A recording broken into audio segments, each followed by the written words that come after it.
Frequently, it is often remarked that formulating a definitive description of a healthy relationship is a challenging task, let alone compiling a set of criteria for a potential one. We respectfully hold an opposing viewpoint. One opts to select an individual for whom a profound sense of gratitude is felt. Have you ever contemplated why you turned your attention in their direction? Comments from a standpoint that regards you as the fortunate party, with them being elevated.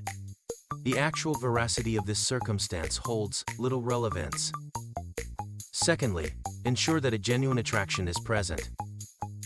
Assess compatibility in unconventional areas of inclination, embracing deviations from conventional norms in intimate matters. Thirdly, grant yourselves permission, from an early juncture, to acknowledge your imperfections.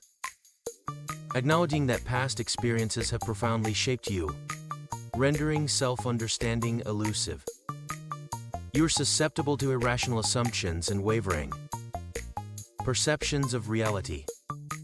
Fourthly, normalize the act of apologizing. Express contrition consistently for a wide array of matters, thus diminishing the weight of admission considerably. Fifthly, eliminate all traces of hubris from your character. Recognize that you erred in the past. Continue to do so in the present, and undoubtedly will do so in the future. There exists no alternative trajectory for a human being. Inject humor liberally. Sixthly, engage in periodic explorations of how you've let each other down. Allow moments of mutual antipathy without trepidation.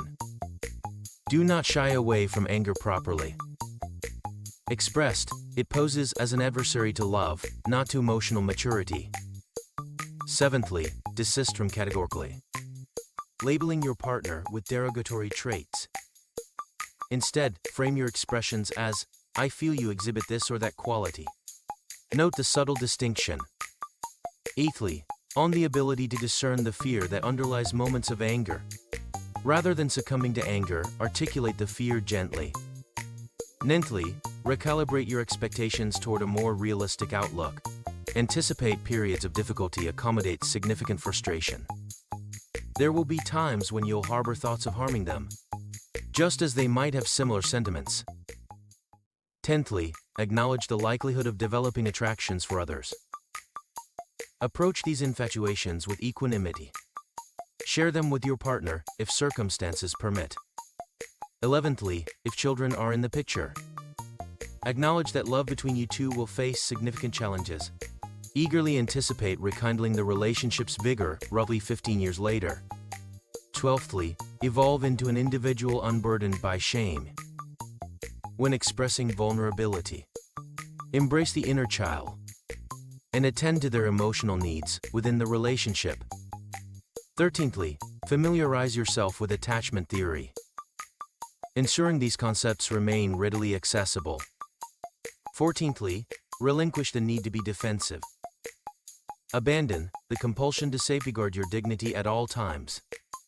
Embrace mirth at your own folly and extend apologies graciously. 15thly, come to terms with the fact that your partner cannot alleviate your personal turmoil. Strive to find contentment within yourself if unsuccessful. Refrain from assigning blame externally. Observe how often your relationship challenges mirror projections of your individual life crises. Seek professional guidance if necessary. 16thly, curb unrealistic expectations placed upon love's shoulders.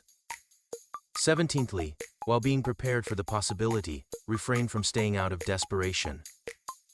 Let your choice to remain always be voluntary.